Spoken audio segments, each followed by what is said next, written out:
Bienvenue sur Maine Public News Connect. Des reportages inédits de la radio publique de Maine sont diffusés chaque semaine en espagnol, en français, en portugais, en somalien et en anglais.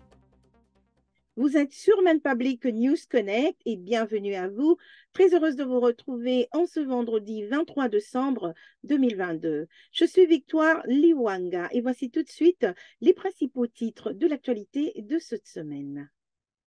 La gouverneure Janet Mills signale que 3000 résidents de l'État de Maine pourraient être expulsés à la fin de ce mois lorsqu'un programme fédéral d'aide au loyer prendra fin.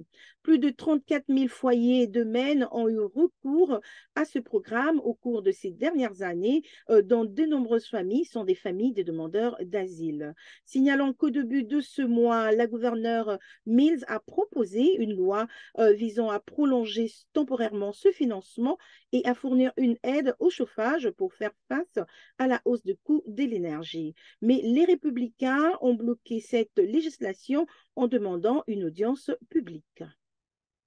Les systèmes de transport public dans le sud de Maine dépenseront 8 millions de dollars pour rendre leurs services plus fiables et plus pratiques à partir de l'année prochaine. Les améliorations comprendront un service de bus plus fréquent sur certains itinéraires à Portland, à Biddeford et sur le bus Breeze qui relie la ville de Portland et de Brunswick.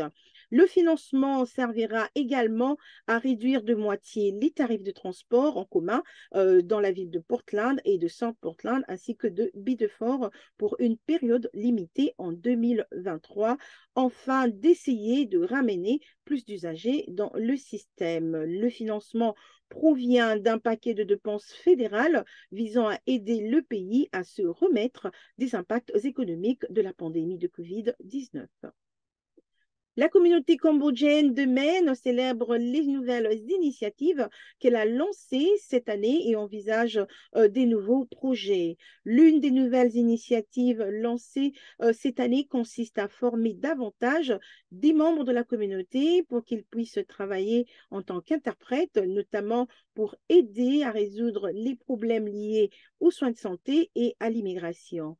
La communauté a également aidé les nouveaux citoyens à s'inscrire sur les listes électorales et à fournir des services de transport vers les bureaux de vote et d'interprétation les jours des élections. En ce qui concerne l'année prochaine, la communauté espère étendre ses programmes des sorties destinées à renforcer les liens dans la communauté et la connexion avec la nature par de randonnées et de voyages de camping.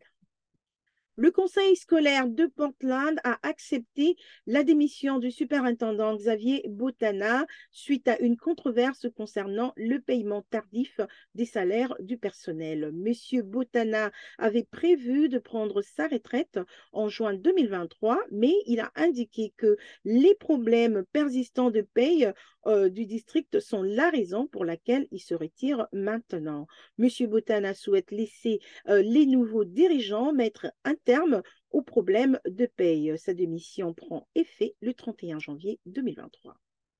C'est la fin de ce bulletin pour Maine Public News Connect. Je suis Victoire Liwanga. Merci d'avoir été avec nous et n'hésitez pas à aimer, à laisser un commentaire et à partager ce bulletin. Et surtout, n'hésitez pas à nous faire part de vos réflexions, vos idées ainsi que vos sujets d'information.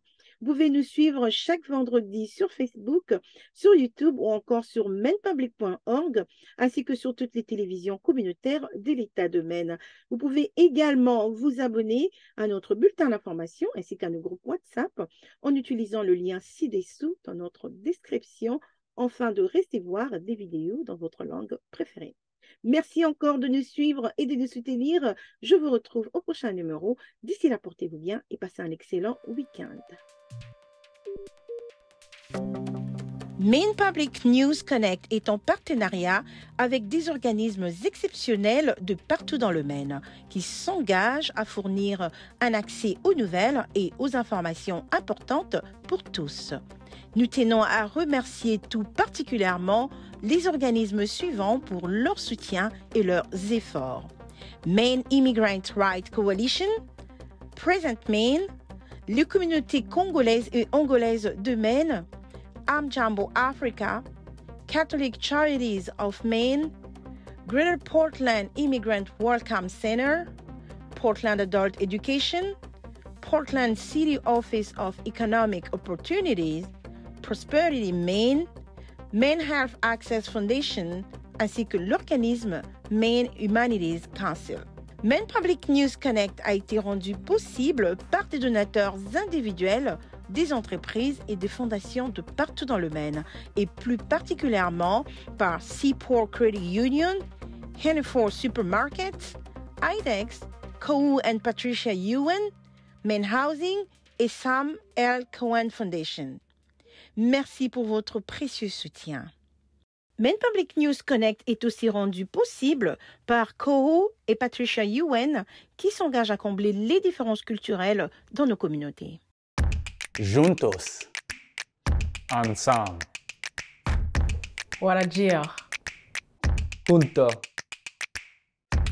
Seaport Credit Union. Together. Chez Maine Housing, la maison est un confort, la maison est la clé.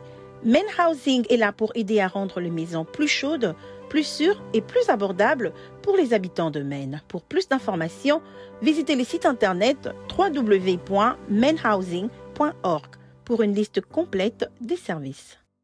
Hannaford Supermarket, qui célèbre la diversité de ses employés, de ses clients et de ses communautés et s'engage à favoriser un environnement accueillant.